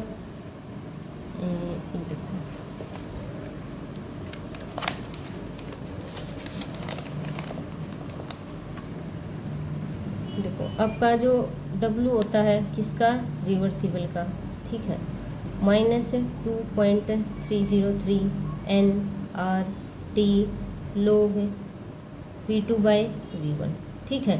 V2 की वैल्यू कितनी दे रखी है, V2 की वैल्यू दे रखी है 10 लीटर, V1 कितना था 2 लीटर था, ठीक है। N की वैल्यू कितनी है 1 मोल है, R की वैल्यू है 8.314 जूल है, पर केल्विन है, पर मोल है। टेम्परेचर कितना दे रखा है 25 डिग्री, तो उसको केल्विन में बदलोगे तो 298 आएगा। लोग की वैल्यू आ गई, ऊपर 10 आ गया, नीचे 2 आ गया, और स्टार्टिंग में मल्टीप्लाई करो 2.303 से, और 1 मोल है, ठीक है। अब आप यहाँ वॉल्यूम ले लो किसी भी यूनिट में, देखो अगर ये लीटर में लिया, ये लीटर में, तो लीटर से लीटर कैंसिल, तो यहाँ आपकी यूनिट का कोई फ़र्क नहीं पड़ता। अब जो W की यूनिट आएगी वो किस पर डिपेंड करेगी, वो R पर डिपेंड करेगी कि R की वैल्यू आपने जूल में ली है या फिर एटमॉस्फेरिक लीटर में ली है। अब देखो ये जो यूनिट, ये जो मतलब पूरी टर्म है, ये आपकी यूनिट लेस होगी। देखो 10 लीटर नीचे 2 लीटर, लीटर से लीटर कैंसिल, आप चाहे इसको मीटर क्यूब में ले लो, मीटर क्यूब से मीटर क्यूब कैंसिल, ये टर्म आपकी यूनिट लेस। अब टेम्परेचर की यूनिट क्या है 298 केल्विन है, देखो, और R की क्या यूनिट होती है, जूल है, पर केल्विन है, पर मोल है। एक केल्विन यहाँ है और ये केल्विन इनवर्स से केल्विन कैंसिल, ठीक है। अब ये है मोल इनवर्स है ना, जूल पर केल्विन पर मोल। अब 1 मोल लिया है ना, देखो consider the same expansion for 1 मोल, तो जो N की क्या यूनिट होगी 1 मोल होगी, और R में जो R की यूनिट में मोल इनवर्स है ना, मोल इनवर्स से मोल कैंसिल, और ये यूनिट लेस होता है। अब क्या रह गया हमारे पास, जूल रह गया।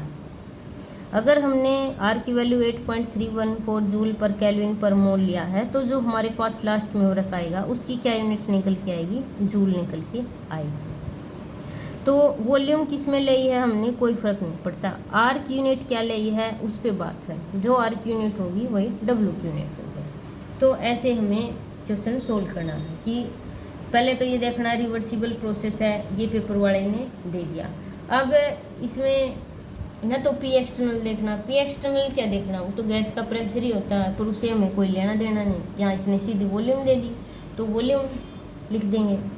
और अगर ये गैस का दे भी देता, अब जैसे इसने ये बोला है कि 2 लीटर से 10 लीटर हो गया, शुरू में इसका प्रेशर कितना था, शुरू में प्रेशर था 10 एटमॉस्फेरिक। अगर ये बोल देता कि शुरू में प्रेशर 10 एटमॉस्फेरिक था, एक्सपेंड हुई गैस, उसका प्रेशर हो गया 5, तो ये तुम्हारे पास P1 की वैल्यू हो जाती, ये हमारे पास P2 की वैल्यू हो जाती, फॉर्मूला आ जाता -2.303 nRT log। अब वॉल्यूम लिखते हैं तो ऊपर V2 आता है, प्रेशर लिखेंगे तो P1 आएगा, P1/P2। P1 की वैल्यू हमारे पास 10 है और ये हमारे पास 5 आ जाती, और जो वैल्यू है वो सेम आती है, चाहे आपको ये प्रेशर की वैल्यू दे दे चाहे वॉल्यूम की दे दे। पहली बात तो ये पता होना चाहिए कि कौन सी प्रोसेस है, रिवर्सिबल वाला फॉर्मूला लगेगा या फिर इरिवर्सिबल वाला लगेगा, या फिर हमें वैक्यूम का एक्सपेंशन ले रखा है। अगर आर की वैल्यू मैंने 8.314 जूल ली तो आपकी वैल्यू ये आएगी। अगर मैंने दूसरी आर की वैल्यू बताई, देखो इसीलिए तो लिखवाई थी।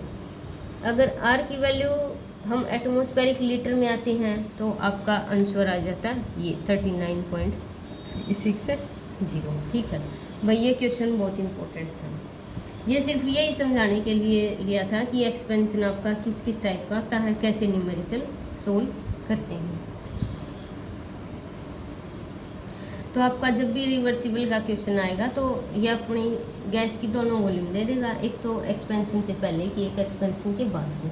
अब वॉल्यूम की जगह ये गैस का प्रेशर भी दे सकता है। जैसे इसने गैस का प्रेशर तो दे दिया, इनिशियल वाला तो 10 एटमॉस्फेरिक थी, लेकिन बाद वाला नहीं दिया। पर हमें तो चाहे तो दोनों वैल्यू वॉल्यूम की दे दे, चाहे दोनों वैल्यू प्रेशर की दे दे, तो भी क्वेश्चन सोल्व हो जाता है।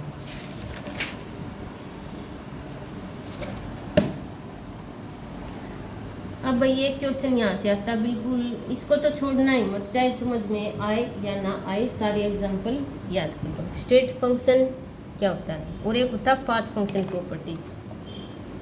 तो स्टेट फंक्शन में तो ऐसी प्रॉपर्टी आती हैं जिनकी वैल्यू सिर्फ इनिशियल और फाइनल स्टेट पे डिपेंड करती है, चाहे कैसा ही पथ फॉलो हुआ।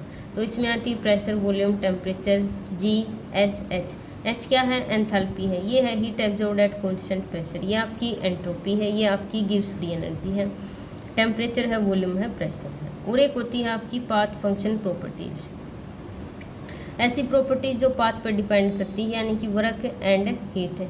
तो भाई ये आपको सारे एग्जाम्पल याद करने, इनमें समझाने का कुछ नहीं है। ठीक है, यहाँ से डायरेक्ट क्वेश्चन आता है, ये तो आपको एग्जाम्पल याद करना है। अब आपके पास एंथैल्पी। एंथैल्पी क्या होता है? Most of the chemical reactions are, enthalpy को हम एच से रिप्रेजेंट करते हैं। कैसी प्रॉपर्टी है? स्टेट फंक्शन है। तो जितनी भी केमिकल रिएक्शन होती है वो हम कांस्टेंट प्रेशर पे कैरी आउट करते हैं, न कि कांस्टेंट वॉल्यूम पे। जैसे हम लैब में रिएक्शन करते हैं, ट्यूब ले, उसके अंदर हमने रिएक्टेंट डाल दिए। अब लैब में क्या है? एटमॉस्फेरिक प्रेशर है ना, और ट्यूब में तो हम वॉल्यूम डालते हैं, कभी से निकालते हैं, तो यानी कि वॉल्यूम तो फिक्स नहीं करते, क्या कांस्टेंट रहता है? प्रेशर कांस्टेंट रहता है। तो जो कांस्टेंट प्रेशर पे हीट का एक्सचेंज होता है उसको ही हम बोलते हैं एंथैल्पी। ठीक है, तो ये आपकी फर्स्ट लॉ ऑफ थर्मोडायनेमिक्स है, delta you Q minus P external, यानी कि मैंने वैल्यू रख दी डब्ल्यू की। अगर इन केस वॉल्यूम कांस्टेंट है, वॉल्यूम कांस्टेंट का क्या मतलब है? अब देखो, वॉल्यूम कांस्टेंट का ये मतलब है, इसमें मैंने ले ली गैस। ठीक है, गैस। अब ये मैंने ऐसा पिस्टन लगा दिया कि ये मूव नहीं होगा इस गैस से। जब ये गैस प्रेशर लगाएगी तो भी ये पिस्टन यहीं पर रहेगा। ठीक है, अब मैंने इसको हीट दे दी। ठीक है, इस सिस्टम को दे दी हीट, तो ये हीट से क्या होगा? इस गैस की इंटरनल एनर्जी बढ़ेगी। ये इंटरनल एनर्जी क्या करेगी? इस पिस्टन को बाहर की तरफ धकेलेगी ना। ये जो गैस के मॉलिक्यूल हैं इनके पास एनर्जी ज़्यादा, इस पिस्टन को क्या करेंगे? बाहर धकेलेंगे, लेकिन पिस्टन मूव नहीं होगा। यानी कि यहाँ क्या है? यहाँ वॉल्यूम कांस्टेंट है। गैस देखो इतनी वॉल्यूम में प्रेजेंट थी, एनर्जी दी तो भी इसकी वॉल्यूम कांस्टेंट ही रही। यानी कि मैंने जितनी भी एनर्जी दी, यानी कि जितनी भी इसको हीट दी, क्यों क्या है? हीट है। यानी कि बाहर से मैंने इसको जितनी भी हीट दी, उसने क्या किया? उसने सिर्फ इसकी इंटरनल एनर्जी बढ़ाई। जो वर्क था वर्क तो जीरो रहा। वर्क क्या होता है? P external into delta we. Gas तो एक्सपेंड नहीं हुई क्योंकि हमने यहाँ वॉल्यूम कांस्टेंट कर रखी है। ऐसा पिस्टन है, ये गैस चाहे इस पर कितना ही प्रेशर लगा ले ये मूव नहीं करेगा, यानी कि वॉल्यूम कांस्टेंट। यानी कि कांस्टेंट वॉल्यूम पे जो मैंने हीट दी उसको हम बोलेंगे क्यू बी, और किसके बराबर होगा? वो डेल्टा यू। यानी कि कांस्टेंट वॉल्यूम पे मैं जितनी भी इसको हीट दूंगी इस सिस्टम को, वो सारी हीट इसकी इंटरनल एनर्जी बढ़ाएगी। तो ये ध्यान रखना भाई, यहाँ से डायरेक्ट क्वेश्चन आता है, इसलिए मैंने इसको डीप से समझाया है। Heat absorb at constant volume is equal to change in internal energy of system. अब क्या है at constant pressure? Constant pressure का क्या मतलब है? अब मैंने ये गैस का सिलेंडर ले लिया, अब ये पिस्टन है, अब ये पिस्टन ले लिया मैंने फ्रिक्शनलेस पिस्टन, यानी कि अब ये मूव कर सकता है। अब देखो मैंने नया ले लिया भाई, ठीक है। ये गैस है और ये आपका कैसा पिस्टन है, ये आपका फ्रिक्शनलेस पिस्टन है, यानी कि जब गैस यहाँ से प्रेशर लगाएगी तो ये ऊपर चला जाएगा, ठीक है। अब मैंने इसको क्या दे, मैंने इसको क्यू अमाउंट ऑफ हीट दे दी, यानी कि बार से मैंने इसको एनर्जी दे दी। तो ये जो गैस के मॉलिक्यूल हैं इनकी एनर्जी बढ़ेगी और ये पिस्टन को क्या करेंगी, ऊपर की तरफ धकेलेंगी ना। तो पिस्टन मान लो ऊपर चला गया। अब देखो पहले, अब ये देखो अब है ये है। अब पहले पिस्टन कितनी थी, देखो ये 2 लाइन, इसकी वॉल्यूम कितनी थी, इसमें सिर्फ ये 2 लाइन हो रही थी। अब मैंने जैसे ही इसको एनर्जी दी, अब क्या आ गया, पिस्टन आ गया पर यहाँ तक। देखो पिस्टन मैंने यहाँ तक मान लिया भाई, समझ जाना मेरी फीलिंग्स को, ये लाइन नहीं कंसीडर करनी। पहले सिर्फ इतनी वॉल्यूम थी, यानी कि सिर्फ 2 लाइन में गैस के मॉलिक्यूल थे। अब जैसे ही एनर्जी दी मैंने इसको, मॉलिक्यूल्स की एनर्जी बढ़ गई, इसने पिस्टन को बाहर की तरफ धकेला, अब वॉल्यूम इतनी हो गई। अब क्या है, यहाँ कांस्टेंट प्रेशर है। अब देखो ये मैंने रूम टेम्परेचर पे करवाया, अब जो नॉर्मल अपना एटमॉस्फेरिक प्रेशर वो कितना है, 1 atm है। अब क्या है, यहाँ प्रेशर कांस्टेंट है। क्या मैंने वॉल्यूम पर कोई रेस्ट्रिक्शन लगाई, जैसे यहाँ था, यहाँ मैंने कुछ ऐसा जुगाड़ बांध दिया कि वॉल्यूम कांस्टेंट रही। अब क्या है, यहाँ ऐसा है कि अपना एटमॉस्फेरिक प्रेशर है वो उसकी वैल्यू 1 ही रहती है, तो यानी कि प्रेशर कांस्टेंट है। यहाँ पर वॉल्यूम पर कोई पाबंदी नहीं, यानी कि गैस को एक्सपेंड करने की आज़ादी है। तो मैंने जो एनर्जी दी उसने 2 काम करी, एक तो इसकी इंटरनल एनर्जी बढ़ाई सिस्टम की, और एक गैस ने काम किया। यानी कि जब भी गैस एक्सपेंड होती है तो वो वर्क डन बाय सिस्टम बोला जाता है। तो अब देखो ये अपनी इक्वेशन है, delta U is equal to constant pressure पे इसने जो हीट एब्जॉर्ब करी सिस्टम ने, उसको मैंने लिख दिया क्यू पी से, minus P external delta we. जब डेल्टा वी को आप खोल के लिखोगे तो V2 माइनस V1 आएगा। अब डेल्टा यू को भी लिख लिया खोल के, U2 माइनस U1 है, ये क्यू पी है, इसकी हमने मल्टीप्लाई कर दी, माइनस PV2 प्लस PV1 है।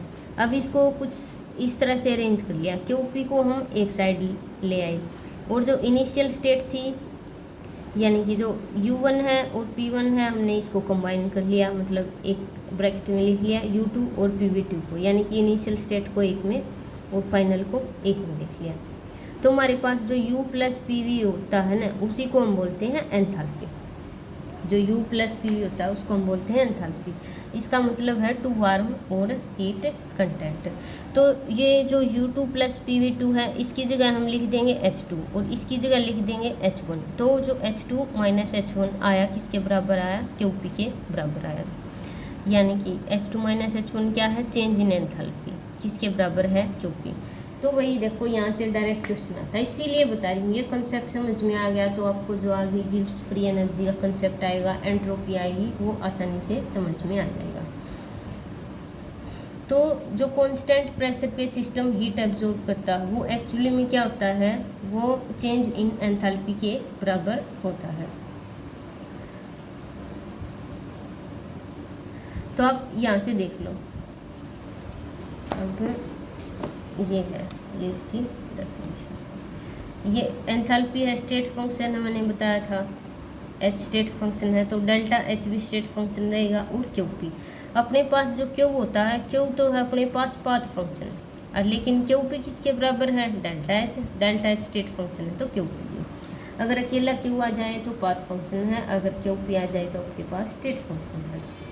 अगर हम अब क्या है, H किसके बराबर पढ़ लिया हमने, U प्लस PV के बराबर। अगर हम चेंज इन डेल्टा H लेंगे तो सभी के आगे डेल्टा आ जाएगा।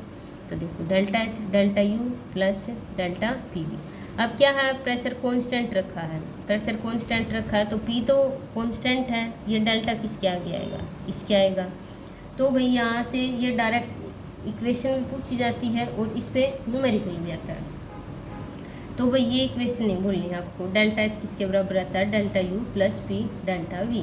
ये क्या होता है, एंथैल्पी चेंज, किसके बराबर आता है, heat absorbed by system eight constant pressure, यानी कि QP के बराबर। इसको हम 2 तरीके से लिख सकते हैं। अब वही बात है भाई, कोई भी एनर्जी इसका नेगेटिव पॉजिटिव साइन कब आएगा वो आपको ध्यान रखना है। अगर सिस्टम ने आपके पास कांस्टेंट प्रेशर पर एनर्जी एब्जॉर्ब करी है तो उस टाइम पर डेल्टा एच क्या होता है, पॉजिटिव। अगर सिस्टम ने हीट रिलीज की है तो हमारे पास डेल्टा एच की वैल्यू आएगी नेगेटिव। अब क्या है, सिस्टम कंटेनिंग ओनली सॉलिड्स और ओनली लिक्विड। अब हमें पता है देखो, सॉलिड और लिक्विड की जो वॉल्यूम है उस पर प्रेशर का कोई प्रभाव नहीं आता। अब देखो मैंने यहाँ पर जैसे मिट्टी डाल दी, ये कोई बीकर लिया, क्या डाल दी, मिट्टी डाल दी। अगर मैं इस पर ज़्यादा प्रेशर लाऊंगी तो क्या इसकी वॉल्यूम चेंज होगी, नहीं चेंज होगी, क्योंकि ये क्या है, सॉलिड है, इसके पार्टिकल पहले ही पास हैं सारे, तो सॉलिड पर प्रेशर का कोई प्रभाव नहीं आता। इसी तरह मैंने इसमें लिक्विड ले लिया, इतना लिक्विड ले लिया, अब मैं इस पर बाहर से ज़्यादा प्रेशर लूँ तो क्या इस पानी की वॉल्यूम डिक्रीज होगी, डिक्रीज नहीं होगी, क्योंकि जो सॉलिड और लिक्विड की जो वॉल्यूम है उस पर प्रेशर का कोई प्रभाव नहीं आता। तो अगर हमारे पास रिएक्शन में सिर्फ सॉलिड मॉलिक्यूल प्रेजेंट है या फिर लिक्विड मॉलिक्यूल प्रेजेंट है तो उस केस में जो डेल्टा वी आता है वो हमारे पास आता है 0। अब देखो क्या इक्वेशन है, delta H is equal to delta U plus P delta V. अगर हमारे पास सिर्फ सॉलिड है या फिर सिर्फ लिक्विड रिएक्टेंट है तो जो चेंज इन वॉल्यूम है विद प्रेशर क्या रहेगा, डेल्टा वी 0 रहेगा, तो डेल्टा एच डेल्टा यू के बराबर आता है। भाई यहाँ से भी क्वेश्चन आता है कि कौन से एग्जाम्पल में डेल्टा एच डेल्टा यू बराबर है। अब क्या है गैस के केस में, when gases are involved then delta H. अच्छा, गैसेज के केस में delta H and delta U बराबर नहीं होता। अब जैसे ये है, मैंने ये गैस ली, ठीक है, अब मैंने इस पर प्रेशर लगा दिया, प्रेशर अप्लाई होगा तो क्या होगा, ये गैस कंप्रेस हो जाएगी। गैसेज तभी तो लिखा था गैसेज आर कंप्रेसिबल, ज़्यादा प्रेशर लगाया तो पहले वॉल्यूम इतनी थी अब वॉल्यूम इतनी होगी। तो गैस के केस में delta H and delta U बराबर नहीं होती क्योंकि डेल्टा वी की वैल्यू 0 नहीं है। तो देखो पी डेल्टा वी है is equal to delta N G R T. अब हमने टेम्परेचर भी कॉन्स्टेंट रखा है, आर की वैल्यू पहले ही कॉन्स्टेंट रखी है, तो हम क्या देखते हैं जो पी डेल्टा वी आता है। अब हमें इसकी डेरिवेशन की नीड नहीं है कि ये कहाँ से आया, हमें सीधा ये याद रखना है, ये तो आपकी इक्वेशन ही होती है P V is equal to N R T. यहाँ वॉल्यूम के आगे डेल्टा लगाना है, यहाँ नंबर ऑफ मोल्स के आगे लगाना है। तो भाई ये दोनों इक्वेशन याद रखनी है, एक तो ये डेल्टा एच वाली और एक ये यहाँ से डायरेक्ट क्वेश्चन आता है। अब डेल्टा एन जी क्या है, डेल्टा एन जी क्या है, गैसियस के मोल, यानी कि change in moles of gaseous, यानी कि प्रोडक्ट में कितने मोल हैं गैसेज के माइनस गैसेज के कितने मोल हैं रिएक्टेंट की साइड, वो होता है आपका delta N G. Next video में मैं आपको न्यूमेरिकल करवाऊंगी तो तब आपको अच्छे से समझ में आएगा कि डेल्टा एन जी क्या होता है, यानी कि प्रोडक्ट की तरफ जितने गैसेज के मोल हैं माइनस रिएक्टेंट की तरफ जितने गैस के मोल हैं। तो आपको ये दोनों याद रखनी है। अब जैसे ये न्यूमेरिकल है भाई, एच टेट का पी वाई क्यू आपका। अब water vapour is assumed to be a perfect gas, ठीक है, वाटर वेपर है उसको हमने मान लिया gas. Molar enthalpy change for vaporisation of 1 mole. अब देखो मोलर एंथैल्पी चेंज है, एंथैल्पी क्या है, डेल्टा एच, मोलर का मतलब है 1 मोल के लिए। For vaporisation of 1 mole of water, यानी कि हमने लिक्विड वाटर था उसको हमने वेपर में बदल दिया, तो यानी कि 1 मोल ऑफ लिक्विड किसका है, वाटर का है, उसको गैस में बदलना है, तो उसके लिए इसने डेल्टा एच की वैल्यू दे दी, कितने प्रेशर पे 1 बार प्रेशर है, और ये टेम्परेचर दे दिया क्योंकि लिक्विड है उसको हमने गैस में बदलना है तो 100 डिग्री पे ही तो बॉयल होता है, इसलिए टेम्परेचर इतना है, तो डेल्टा एच की वैल्यू दे दी। इसने क्या पूछ लिया, इंटरनल एनर्जी की। अब देखो ये यहाँ से सोल्व होगा, डेल्टा एच किसके बराबर होता है, delta U plus delta N G R T. अब इसमें वॉल्यूम का कोई जिक्र नहीं हुआ, इसने सीधी 1 मोल की बात की है। अब यहाँ पे H2O था किस फॉर्म में, लिक्विड फॉर्म में, कितना ले रखा है, 1 मोल ले रखा है। अब इसको हमने वेपर में बदल दिया, वेपर में भी तो 1 मोल ही रहेगा। अब हमने मैटर की अमाउंट थोड़ी नहीं चेंज की है। शुरू में लिक्विड का 1 मोल लिया था, इसको वेपोराइज कर दिया यानी कि गैस में बदल लिया, तो भी अमाउंट तो सेम ही रहेगी। अब इसने डेल्टा एच की वैल्यू दे रखी है, डेल्टा यू पूछ रखा है, डेल्टा एन जी क्या होता है।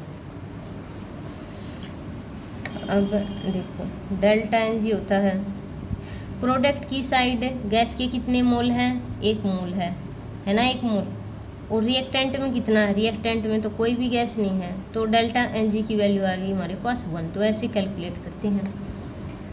अब 1 रखोगे यहाँ। अब देखो डेल्टा यू एक साइड लिख लो, डेल्टा यू क्या आ गया, delta H minus delta N G R T, ठीक है।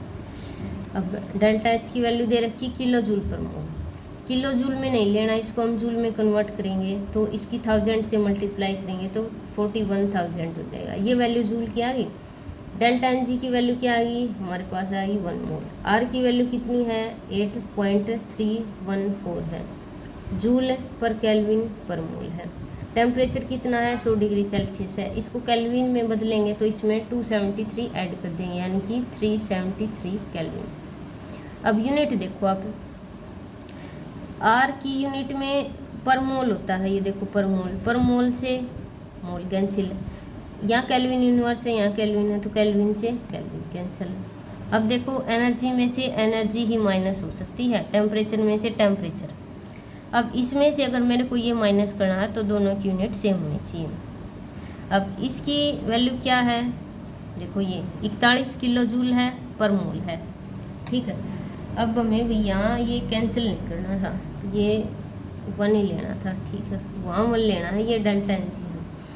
अब क्या है, ये भी जूल में है, ये भी जूल में है। अब इसको क्या कर सकते हैं, माइनस कर सकते हैं। अब जब अभी इसकी मल्टीप्लाई करोगे 8.314 की और 373 की और इसमें से माइनस करोगे तो आपका आंसर आएगा ये।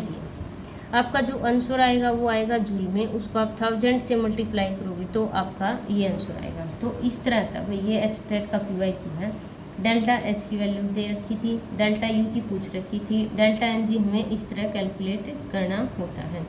और जो दोनों वैल्यू है वो आपकी जूल में होनी चाहिए। अब ये किलो जूल में है तो इसको जूल में कन्वर्ट कर लिया, क्योंकि जो आर की वैल्यू है उसको हम जूल में लेते हैं। तो आपका जो डेल्टा यू आएगा वो इनिशियली आएगा आपका जूल में, लेकिन हमें किलो जूल में ऑप्शन मिलेंगे तो उसको हम 1000 से डिवाइड कर देंगे।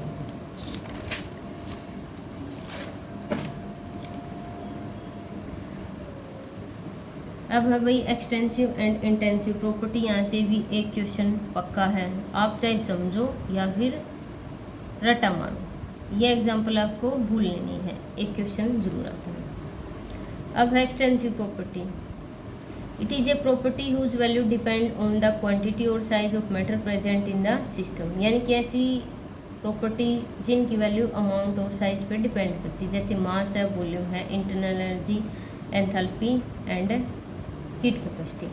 एक होती है intensive property which do not depend on the quantity or size of matter present are known as intensive। तो सारे एग्जांपल याद करने भाई, टेम्परेचर, डेंसिटी, प्रेशर, ये आपकी मोलर हीट कैपेसिटी, ये आपकी स्पेसिफिक हीट कैपेसिटी, ये आपकी मोलर वॉल्यूम। जब भी किसी चीज़ के आगे मोलर लगा देते हैं तो उसकी अमाउंट फिक्स हो जाती है, यानी कि हम 1 मोल की बात करेंगे। अगर सिंपली वॉल्यूम देखें तो आपकी एक्सटेंसिव प्रॉपर्टी है, अगर मोलर वॉल्यूम लगा दिया अब फिक्स है, यानी कि उसकी अमाउंट 1 मोल है। इसी तरह आपकी जो हीट कैपेसिटी है वो एक्सटेंसिव प्रॉपर्टी है। अब एक है मोलर हीट कैपेसिटी, अब क्या है, अब फिक्स हो गया कि 1 मोल है, तो मोलर हीट कैपेसिटी तो आपकी इंटेंसिव है और अकेली हीट कैपेसिटी आपकी एक्सटेंसिव है। और कि अब ये है CS का क्या मतलब है, स्पेसिफिक हीट कैपेसिटी, यानी कि ये है 1 ग्राम की आपकी वैल्यू। 1 ग्राम ऑफ सब्सटेंस लेना है और मोलर में क्या लेना है, 1 मोल लेना है। तो अगर आपका अकेला हीट कैपेसिटी पूछा जाए तो एक्सटेंसिव, अगर मोलर और स्पेसिफिक का पर्सन आ जाए तो आपका इंटेंसिव है। तो ये मोलर प्रॉपर्टी क्या है, आप किसी भी एक्सटेंसिव प्रॉपर्टी को नंबर ऑफ मोल से डिवाइड करेंगे तो आपकी मोलर प्रॉपर्टी की वैल्यू आ जाएगी जो कि इंटेंसिव होगी। अब देखो एक्सटेंसिव इंटेंसिव का, अब जैसे मैंने ये एक बॉक्स ले लिया, पूरा पानी से फिल कर दिया। इस बॉक्स की वॉल्यूम क्या है, वॉल्यूम V है, टेम्परेचर T है। अब मैंने क्या कर दिया, इस बॉक्स के अंदर एक पार्टीशन डाल दिया, यानी कि इस बॉक्स को दो अलग अलग हिस्सों में डिवाइड कर दिया। अब उससे क्या है, दो पार्ट हो गए, दोनों की वॉल्यूम कितनी होगी, V½ है, V½ है। लेकिन टेम्परेचर क्या रहा, टेम्परेचर देखो दोनों पार्ट में T है और पहले भी T था, यानी कि टेम्परेचर पर कोई प्रभाव नहीं पड़ा क्योंकि ये इंटेंसिव प्रॉपर्टी है। अब रूम टेम्परेचर पर एक तुम्हारे पास पानी की बाल्टी रखी है और एक पानी की टंकी रखी है, ठीक है। अब जब हम दोनों का टेम्परेचर चेक करेंगे तो दोनों का टेम्परेचर क्या होगा, सेम होगा। रूम टेम्परेचर पे है, दोनों का 25 डिग्री सेल्सियस मिलेगा, चाहे बाल्टी का पानी ले लें चाहे हम टंकी का पानी ले लें। क्या टेम्परेचर पर पानी के अमाउंट से कोई प्रभाव पड़ा, नहीं पड़ा, क्योंकि टेम्परेचर इंटेंसिव प्रॉपर्टी है। इसी तरह आप इन सारी प्रॉपर्टीज को समझ सकते हो, ये है। और एक आपकी डेंसिटी का तो आता ही, जब भी हम जो इक्विलिब्रिया वाला चैप्टर पढ़ते हैं, अगर किसी इक्विलिब्रिया में आपके पास प्योर सॉलिड आ जाता है या फिर प्योर लिक्विड, तो उसका जो चेंज इन कंसंट्रेशन लिखते हैं वो हम लिखते ही नहीं, क्योंकि कंसंट्रेशन तो चेंज होता ही नहीं, क्योंकि डेंसिटी क्या है, इंटेंसिव प्रॉपर्टी है, वो इसीलिए है। इसलिए जब हम इक्विलिब्रिया में कंसंट्रेशन टर्म लिखेंगे तो उसमें सॉलिड और लिक्विड की वो कंसंट्रेशन टर्म नहीं लिखी जाती, क्योंकि डेंसिटी आपकी इंटेंसिव प्रॉपर्टी हो तो कांस्टेंट ही रहेगी। तो भाई इस वीडियो में इतना ही, बाकी जो बचा चैप्टर है वो नेक्स्ट वीडियो में। अगर वीडियो अच्छी लगी हो तो लाइक करो। Thank you.